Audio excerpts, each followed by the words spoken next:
aprovechando el impulso del 40% de votos que recibió el domingo pasado, el presidente Javier Milei va a mandar al Congreso esto que tengo aquí, para los que me están viendo por YouTube, es el proyecto de ley largo, letra chica, me tuve que poner anteojos, creo que voy a necesitar más anteojos que esto, donde dice: el Senado de la Cámara de Diputados de la Nación, Ley de Promoción de Inversiones y Empleo, y el título 1 es Modernización Laboral, con una serie de modificaciones a la Ley del Contrato de Trabajo. En instantes vamos a ver si lo podemos ir analizando, porque esto me acaba de llegar. ¿De qué se trata?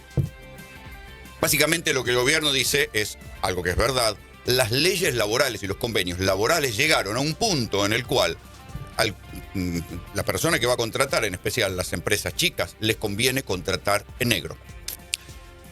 O contratar con monotributo. Y esto es lo que el gobierno dice: bueno, tenemos que lograr que eso se convierta en algún grado de formalización. ¿Para qué? En parte para generar o poder decir que hay más empleo en blanco en la Argentina, lo cual es una estadística hacia el exterior, pero también para lograr que el sistema previsional, vale decir, esa pirámide que hace que los trabajadores activos vayan aportando ahora para su propia jubilación, esa pirámide que se está... O sea, imagínense, la pirámide de la población económicamente activa y el sistema previsional es justamente una pirámide. Bueno, se está convirtiendo en algo así, donde hay pocos, o una pirámide invertida. Cada vez son menos los que aportan para más jubilados, y esto es lo que provoca que las jubilaciones sean cada vez menores. Entonces el gobierno dice: bueno, tenemos que lograr que de alguna manera, aunque sea poco, los trabajadores informales aporten a su propia jubilación. ¿Cómo se lograría esto? A través del monotributo. Ampliar la base de monotributistas, legalizar la base de monotributistas para que, por ejemplo, si una empresa va a poder tener trabajadores contratados de diferente estilo. Esto en los 90 también se hacía. Había trabajadores en blanco y había monotributistas. Después, cuando eso no se había empatado con las leyes laborales, los trabajadores iban a los fueros laborales cuando los despedían. Si eran monotributistas, iban a la justicia laboral, y eso terminaba en un juicio, y otra vez arrancaba la cuestión del juicio, las indemnizaciones, y si después estallaba la inflación, venían los cálculos, ¿cómo decirlo?, aritméticamente acumulables de las indemnizaciones, y terminaba siendo un desastre.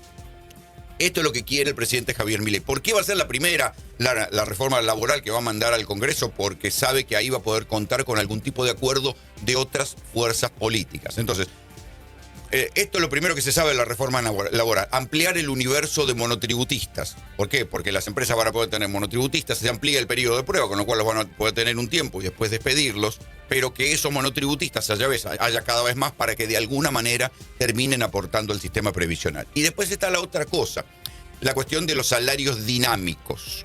¿Qué quiere decir esto? Los salarios dinámicos: romper con los salarios de convenio que establecen categorías rígidas para que a igual trabajador haya igual sueldo. Entonces, sobre todo esto va para las grandes empresas. Las grandes empresas, si vos tenés, no sé, qué sé yo, o el mismo operario, o no sé, 30 operarios haciendo tareas similares, pero hay uno al cual vos lo querés destacar porque trabaja bien o por lo que sea, bueno, a ese le podrías pagar más. Hoy por hoy, todo ese tipo de plus hay que disfrazarlo de horas extras, de algún tipo de beneficio extra, porque no está permitido en los salarios de convenio, porque a igual trabajo es igual remuneración. Estas son las cosas que se van a discutir. Obviamente, echa la ley, echa la trampa. Y estamos hablando de una ley que, por supuesto, va a tener sus trampas metidas en el medio, por el cual, si los salarios son dinámicos, también se van a poder rebajar. Este va a ser el debate que va a afectar la vida de realmente todos los argentinos. Nosotros estamos profundamente agradecidos al trabajo del presidente Donald Trump, a la labor excelente y superlativa del secretario Scott Bessent, y una visión clara, profunda y extraordinaria del secretario de Estado Marco Rubio. Lo que está haciendo este grupo de personas, Trump, Marco Rubio y Bessent, están rediseñando el orden geopolítico mundial. Esto tiene razón el presidente. Trump, Marco Rubio, Bessent están diseñando el orden geopolítico mundial. El asunto es quién queda de cada lado, a quién favorecen, a quién no favorecen, y ese favorecer en qué mejora la vida de los países elegidos, en este caso con la varita mágica de los Estados Unidos. Del otro lado del mundo, Donald Trump ayer directamente se adjudicó el triunfo de Javier Milei en las elecciones. Dijo que ganaron, y esto les permite, traduzco más o menos, un fuerte manejo en América del Sur. Strong es la palabra que utiliza, que sería enérgico, un fuerte manejo en América del Sur. Manejo, en este caso, es conducción.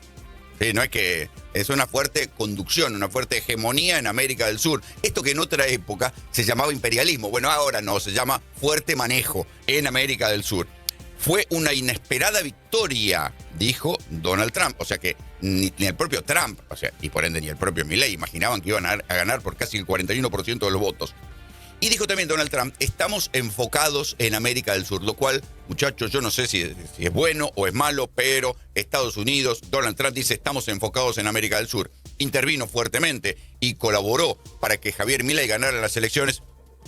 Y en Brasil, ayer lo contaba Alfredo Casado, finalmente hubo encuentro Donald Trump-Lula, quedaron en hacerse amigos y dependerá si se olvidan de Bolsonaro, que ahora está apelando su sentencia porque lo dejaron preso, ahora Bolsonaro está apelando su sentencia, dependerá de ese manejo, porque eso fue lo que había desencadenado la pelea entre Trump y Lula, más allá de las diferencias ideológicas, que mandaron preso a Bolsonaro, a lo que Lula le dijo, mire, son poderes diferenciales, o sea, Trump, igual que cualquiera, nadie se cree lo de la cuestión de los poderes independientes. Del mismo modo que a Lula lo habían mandado preso y después inexplicablemente lo perdonaron, lo sacaron y le permitieron ganar las elecciones, algo similar está pasando con Bolsonaro, que hay que decir, por cierto, que intentó un golpe de Estado en Brasil, cosa que Lula no había hecho. Bolsonaro intentó un golpe de Estado, terminó preso y ahora Trump y Lula están pactando. Pero en esto, Trump tiene razón. Estamos enfocados en América del Sur. Esto que en otra época, siempre uno se pone tan retro en estos casos, se llamaba el patio trasero. Estados Unidos consideraba así, América del Sur es el patio trasero de América del Norte. Bueno, no sé si será el patio trasero o no, lo cierto es que en simultáneo, Estados Unidos está haciendo diferentes cosas en América del Sur que hace tiempo siempre se decía, bueno, la Argentina, América del Sur no le importa, a los Estados Unidos lo único que importa es Medio Oriente, el petróleo, bueno. Acá han girado la atención, el tiranosaurio Rex se dio vuelta, hizo foco en América del Sur y mandó, esta semana también, este fin de semana, mandó el principal portaaviones de los Estados Unidos y lo plantó frente a Venezuela. Lo que se viene ahí es un proceso fuerte de intentar desbloquear, romper a los militares que apoyan a Maduro para de esta manera forzar la caída de Maduro en Venezuela. En Brasil se amigó por ahora con el presidente Lula. En Perú, como la presidenta Dina Boluarte no le caía muy bien, la derrocó y puso a un señor de derecha, pero que además tiene esa pavada, tiene acusaciones de abuso sexual, todas estas tonterías que se olvidan cuando alguien es necesario para la geopolítica, porque ahí está el principal puerto de aguas profundas que quieren abrir los chinos para lograr dejar de utilizar el canal de Panamá y traer las mercaderías de China hasta el puerto de Chancay y con un tren, que hay que ver si ahora queda en la negociación, entre un tren que va a ir desde Perú al puerto de San Pablo, ganar 12 días que les costaría dar la vuelta por el canal de Beagle. Bueno, todas esas cuestiones geopolíticas, Estados Unidos, el tiranosaurio Rex se dio vuelta, puso la mira en América del Sur y dice, muchachos, acá nosotros nos tenemos que empezar a preocupar. Y por último, la intervención con plata que le permitió a Javier Milei frenar un golpe de mercado y ganar las elecciones con el 41%. Yo no tengo problemas, estoy dispuesto a sentarme con los gobernadores, yo no tengo problema con ninguno de ellos, muchos de ellos ayer me escribieron para felicitarme, yo tengo contacto con ellos, o sea, hay toda una parafernalia fantasmagórica que no existe.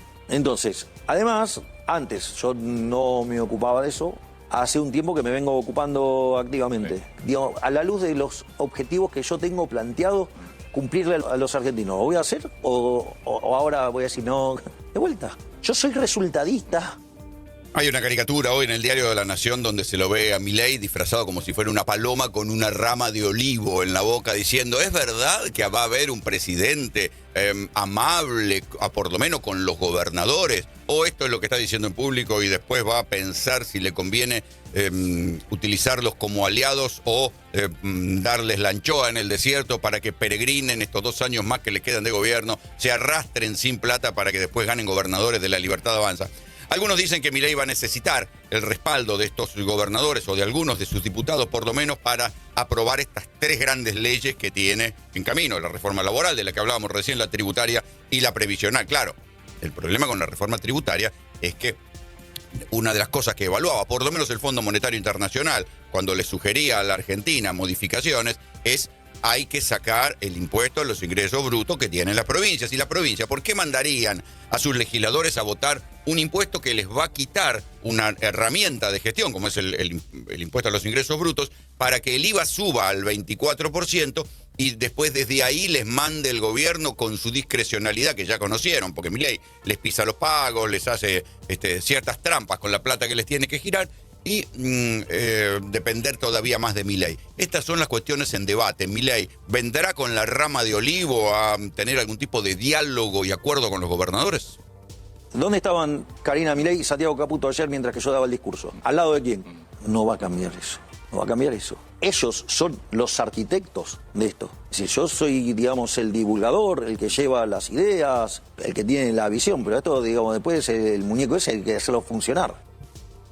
Y ahí Milei lo que está diciendo es que va a seguir rodeado de Santiago Caputo y Karina Milei, porque claro, después de las elecciones en provincia de Buenos Aires, donde el armado electoral de Karina Milei perdió por paliza, por 13 puntos, ahora Karina Milei es la gran ganadora. ¿Por qué? Porque logró que señores desconocidos en Santa Fe, en Córdoba, en Salta, le terminaran ganando a grandes candidatos conocidos en cada uno de esos territorios. El ejemplo más claro es el de la provincia de Córdoba, donde un señor de apellido que ni me acuerdo ya, porque nadie lo conocía, terminó ganándole a Juan Schiaretti, histórico gobernador de la provincia de Córdoba, candidato a presidente, caudillo del bloque Provincias Unidas. En Santa Fe, el candidato que fue era literalmente el secretario de una diputada nacional, y terminó ganándole a la lista de la Provincias Unidas, que iba encabezada por la vicegobernadora. O sea, este es el nivel de que logró.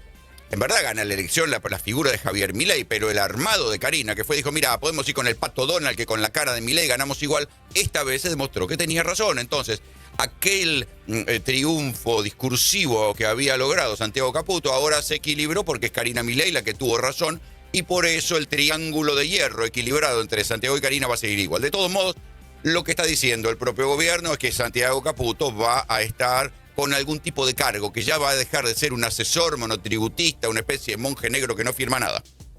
El gabinete se va a construir a la luz del nuevo Congreso, a la luz de las alianzas que tengo que buscar para poder pasar la agenda. Pongamos las cosas en orden. ¿Qué es lo importante y qué es lo accesorio? Lo importante es conseguir las reformas. La respuesta o el instrumento para eso es el nuevo gabinete.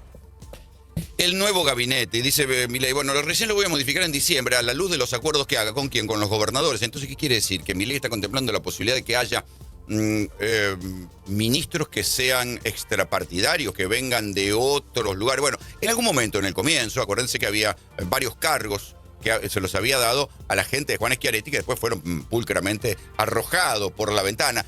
Puede que ahora, como parte de estos nuevos acuerdos, Milei le dé áreas de gestión a otros gobernadores como parte de un acuerdo político. En cualquier caso, el detalle es que pareciera que después de las elecciones lo que hay es un Milei menos insultador. Por lo menos que yo sepa, en los últimos 24 horas no insultó a nadie, salvo al kirchnerismo, pero esto es habitual. Pero no ha habido ese tipo de insulto habitual que tenía Milei cuando ganaba, sobre todo, que estaba ensoberbecido y arrancaba de patada voladora contra todo el mundo. La victoria embellece, tranquiliza, y al presidente ahora se lo ve más tranquilo, obviamente, porque está más seguro. Fue un resultado ajustado, ganó la Libertad Avanza por 0,5%. Para colmo, hay 8 provincias donde los resultados son muy chiquitos, mínimos. Hay que analizar varios aspectos. Empiezo por los que yo llamaría positivos. Uno primero, el que estuvo muy discutido estos días con respecto al 7 de septiembre. En el 7 de septiembre, muchos no saben, votan también los extranjeros, los migrantes. Esta vez no. Si uno agarra los votos del Fuerza Patria y saca a los migrantes y compara 7 de septiembre con 26 de octubre, fue prácticamente la misma cantidad de votos. Claro, ese es el problema. Porque lo que Kicillof intenta presentar como que, bueno, no fue tan grave, efectivamente perdieron por 50.000 votos, si saca los votos de los inmigrantes, más o menos, Fuerza Patria obtuvo la misma cantidad de votos. Ese es el problema, justamente, que no entendieron que lo que se jugaba acá era otra cosa.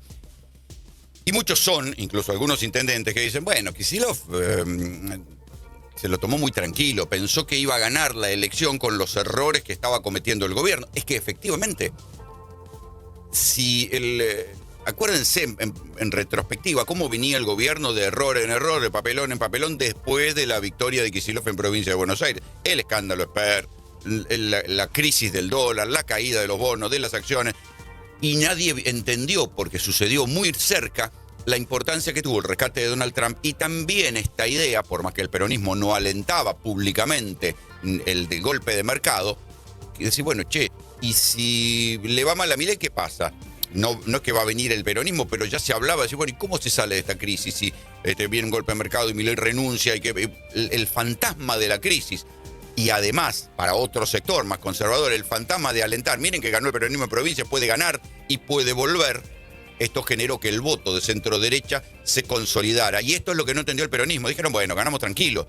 Y en verdad lo que había era que ir a buscar esa gente que no fue a votar para que lo fuera a votar a ellos, porque el núcleo ese del 40% de voto conservador de la Argentina, ellos sí salieron masivamente a votar. Este es el error del peronismo, que pensó que, bueno, Milei se cae por su propio peso y pierde las elecciones por su propio peso por la cantidad de errores que había cometido. Y no.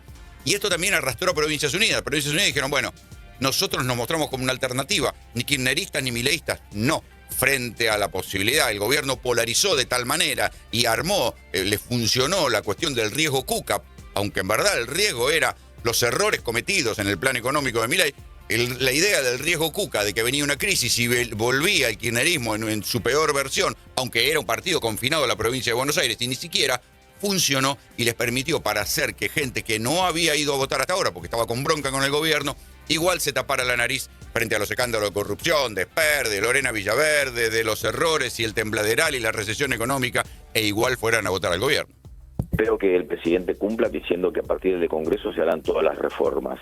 Si reformas hay que hacer, sí, pero va a haber que ver para qué lado van esas reformas, a quién benefician. Bueno, esperemos que haya, desde el punto de vista del sostenimiento de la democracia, de valorizar nuevamente el rol del Congreso, de terminar con las facultades delegadas, que el Congreso actúe en virtud del mandato y la representatividad que le da el pueblo. Y empecemos a discutir absolutamente todo. Nosotros siempre vamos a estar dispuestos a dialogar, pero también a fijar políticas que contengan a todos. Y ese Sergio Silioto es el gobernador de La Pampa. Si uno mira el mapa electoral, lo que va a ver es que sobre todo la zona núcleo está pintada de violeta y hay un único lugar en el centro de la zona núcleo, que es La Pampa, donde ganó el peronismo. Entonces Sergio Silioto sale a decir la declaración políticamente correcta, bueno, sí, hay que hacer reformas, el asunto es ¿para qué lado van a hacer esas reformas? Bueno, obviamente van a ser para el lado que el gobierno diga, y el lugar para lo que el gobierno quiere hacer las modificaciones es un lugar donde no está la tradición del peronismo. El problema es que esa versión del estado de bienestar, de la protección sindical a los trabajadores, fue tan, ¿cómo decirlo?, sacralizada por las centrales sindicales que hoy por hoy quedó vieja. Los convenios de trabajo quedaron viejos porque los sindicatos nunca lo quisieron tocar en base a lo que se llama la ultraactividad. ¿Qué quiere decir la ultraactividad? Los convenios se renuevan, creo que en un periodo de año o de 2 años. Si no hay acuerdo entre la patronal y el sindicato para renovar ese convenio sigue adelante. Se llama ultraactividad. El convenio viejo sigue hasta tanto no haya acuerdo patronal, empresarios y Ministerio de Trabajo para hacer un nuevo convenio. Eso se llama ultraactividad de los convenios. Así, por ejemplo, hay convenios que son del año 75 y todavía siguen vigentes, aunque en el medio hubo modificaciones tecnológicas. Es verdad que, por un lado, buena parte de esos convenios laborales están atrasados. ¿Y qué es lo que genera? Como están tan atrasados y las condiciones de contratación son tan difíciles, las empresas terminan contratando en negro. O terminan haciendo cosas extrañas como que, por ejemplo, los empleados de Mercado Pago en la Argentina no son bancarios, cuando en verdad una fintech es algo muy parecido a un banco virtual, sino que terminan siendo empleados de comercio. Son todas cosas que no se entienden por qué se hacen, pero se hacen sí para pagar menos. Entonces, el sindicalismo no quiso tradicionalmente tocar los convenios laborales. Esos convenios laborales fueron haciendo que la población económicamente activa en blanco sea cada vez menor y los trabajadores afiliados a los sindicatos también sean cada vez menores. Pero los sindicatos igual siguen diciendo defendemos la ultraactividad de los convenios pese a los cambios que hubo en el mundo del trabajo. Las empresas dicen, ¿saben qué? A mí así no me interesa contratar, porque las indemnizaciones son altas, es difícil encuadrar a los trabajadores quedan mal encuadrados y cuando los despedís, como están mal encuadrados, te hacen un juicio y te rompen la cabeza. Eso, acuérdense que hace poco generó que en una de esas cartas que escribe Cristina de vez en cuando, habló largamente de la necesidad de adecuar las leyes al nuevo mundo del trabajo. O sea que hasta Cristina se daba cuenta de esto y también se terminó peleando con la CGT por esto. Entonces, reformas laborales hay que hacer porque cambió el mundo del trabajo. El problema es que el peronismo, que no las quiso hacer en su momento, y las hubiera hecho seguramente negociando más con los sindicatos, ahora la reforma laboral que se va a hacer mucho más pro empresa, porque este gobierno es un gobierno pro empresa y no quiere tener nada que ver con los sindicatos, pese a que Gerardo Martínez estaba como representante del mundo del trabajo, es el titular de la UOCRA, el sindicato de la construcción, está sentado en la mesa del Pacto de Mayo, del Consejo de Mayo. Si el peronismo hubiera entendido que tenía que reformar los estatutos laborales en su momento de una manera más dinámica, como por otra parte lo han entendido algunos convenios, fíjense, la industria automotriz en los últimos 20 años creció, entre otras cosas, porque el ESMATA, gremio de tradición combativa tan grande como que tuvo a René Salamanca, tal vez uno de los más grandes dirigentes del sindicalismo combativo en Córdoba, en el ESMATA de Córdoba. Bueno, el ESMATA entendió, y sigue siendo un gremio muy combativo, entendió que tenía que modificar el convenio laboral porque ahora las automotrices tienen instalaciones robóticas, tienen otras cosas que en los años 70 no existían. Algunos gremios sí modificaron los convenios, otros no. Esto es lo que se viene. La cuestión de la reforma laboral, insisto, va a ser lo que le va a cambiar la vida cotidiana a mucha gente. Algunos estarán de acuerdo, otros no, otros la van a sufrir. Hay que ver qué pasa con los que tienen empleo en blanco y si las empresas van a hacer la manganeta esta de despedirlos para recontratar gente en mejores condiciones porque les resulta más fácil después despedirla. Hay que estar muy atentos a esto porque le va a afectar la vida cotidiana de mucha gente. Tendrían que haber contestado del otro lado, bueno, nosotros tenemos este programa para que eso no ocurra. ¿Cuál era el programa de Fuerza Patria para que eso no ocurra? ¿Cuál era? Olvídate de la izquierda, vos conocés igual, o sea, estoy hablando en un ambiente de Junta Nacional de Granos para que 7 cerealeras no se fuguen los granos y te vuelvan a hacer una corrida. Esa era, no, decís eso, delirante. ¿Cuál era? Nacionalización de los depósitos, como en el 74. Digo, no es el programa de la izquierda, no es monopolio comercio exterior, pero no, está prohibido. Son cosas que se ha animado a hacer el peronismo. Claro, está prohibido decir nada que no se salga del esquema neoliberal con algún tinte medianamente redistributivo si la cosa viene a favor, porque ya cuando la cosa viene en contra te convertí en Alberto Fernández o en Massa. Entonces es como todo muy extorsivo. Miriam Bregman es una de las grandes sorpresas de esta elección porque sacó el 9 y pico % de los votos en Ciudad de Buenos Aires. Fíjese, en el distrito donde Patricia Bullrich sacó el 50, es verdad, la tercera minoría, no, la primera minoría fue Recalde, y Miriam Bregman fue la tercera, sacó el 9% de los votos en la lista de diputados, con lo cual va a entrar ella y calculo que entrará algún diputado más. Y lo que está diciendo Bregman, que evidentemente cosechó una parte de los votos de la gente que apoyaba por izquierda al kirchnerismo, al peronismo, bueno, que se cansaron de las internas, las peleas y todo lo que dice el peronismo, se fue a votar a la izquierda, con todos los límites que tiene la izquierda en la Argentina, que es una izquierda trotskista, o sea, no es ni siquiera la izquierda del Partido Comunista tradicional, es una izquierda trotskista que nunca ha gobernado nada, creo que en ninguna parte del mundo. O sea, acá no han gobernado ni un municipio, con lo cual no se les conoce su capacidad de gestión. O sea, nunca han gobernado nada en la Argentina y no sé en qué parte del mundo habrán gobernado algo, pero desde ese punto de vista, claro, es muy fácil levantar el dedo y decir que no hay, de todos los demás están equivocados cuando uno nunca tuvo ni siquiera la oportunidad de demostrar si podía administrar o gestionar algo. Pero como sea, el discurso de izquierda radicalizada logró un 9% en la ciudad de Buenos Aires.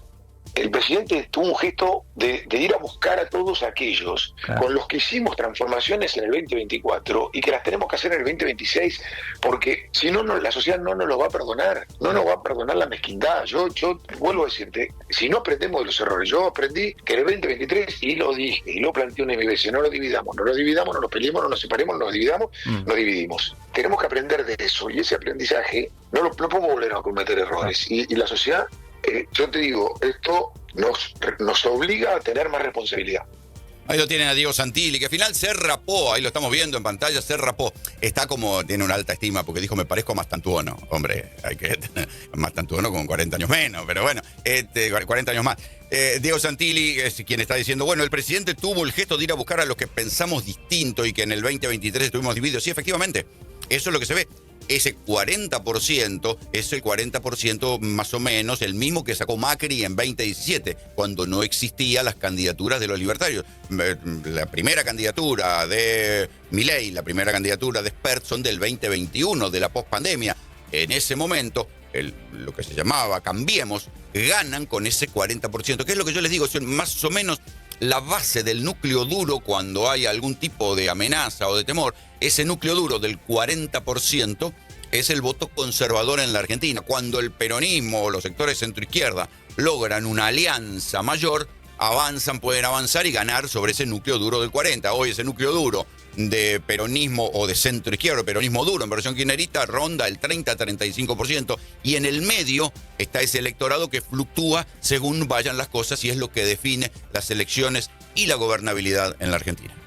Es normal que haya diferencias. El problema sería si nos sentamos todos y decimos, estamos todos de acuerdo. Siempre nos terminamos poniendo de acuerdo, trabajamos juntos, llegamos hasta este objetivo con una estrategia que es la que marcó Karina Milei y que pudo ejecutar en términos provinciales Lule Menem, acuerdo por acuerdo con el presidente de cada Libertad Avanza, de cada provincia, dio sus frutos, pero eso no nos hace que no podamos trabajar juntos. De hecho, hemos trabajado juntos, pero ahí aún con alguna diferencia menor.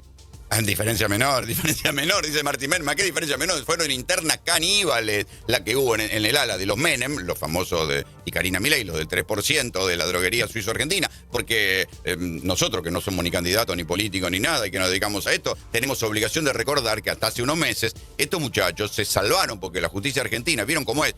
Que cuando avanza con algo y cuando ve que no están dadas las condiciones, esperan hasta después de las elecciones, con lo cual hay que esperar justamente que el expediente de la droguería suizo-argentina, los sobreprecios que pagaban Landís y lo que denunció Diego Españolo, va a entrar en un letargo, muchacho, ahora que ganó Milei, que va a entrar en un letargo donde no va a pasar nada, los jueces y los fiscales se van a ir de vacaciones, les encanta ir a Brasil, se van a ir de todo el mes de feria de enero a Brasil, van a volver tostaditos en febrero, y ahí olfatearán el aire y dirán, bueno, ¿qué hacemos con esto?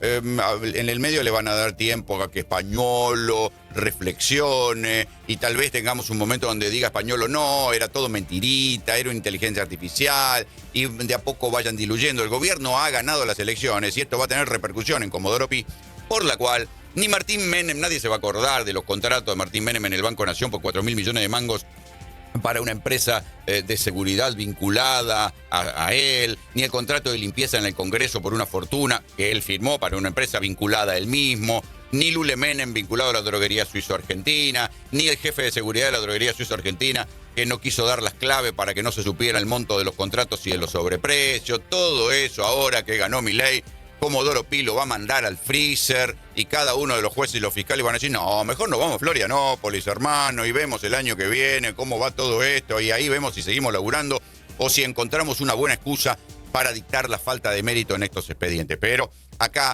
Martín Menem, que fue uno de los que participó de la interna caníbal del bando de Karina. Claro, el bando de Karina ahora empató los tantos con el bando de Santiago Caputo. Entonces, ahora dicen, no, las internas fueron menores, y el propio Milei es el que está intentando ordenar para que se dejen de serruchar el piso y las patas de la silla por debajo de él, uno y otro. Pero tal vez sea un modelo de gestión y haya encontrado un equilibrio loco entre que se peleen unos y otros, y de eso saca algo. Ya a esta altura del partido, la verdad que lo que uno veía como una crisis de interna caníbal, de casi golpe de mercado, de incertidumbre, de plan económico que había fracasado, le terminó permitiendo el 40% de los votos. Entonces, uno veía venir unas cosas, pasó otra. Es verdad que en el medio estuvo el rescate de Donald Trump y el miedo de un sector de la población de que hubiera una crisis que remedara el 2001. Ahora, todos los que estaban arrinconados y con la cola entre las patas, todos los que los daban por muerto, ahora sacan pecho. Karina Milei ahora habla. Martín Menem apareció con Karina Milei sacando pecho, ya va a seguir siendo presidente de la Cámara de Diputados. Los candidatos desconocidos ahora también sacan pecho que le ganaron a los viejos caudillos provinciales. La elección cambió todo. Todos los que estaban contra las cuerdas ahora sacan pecho y que sigue el baile.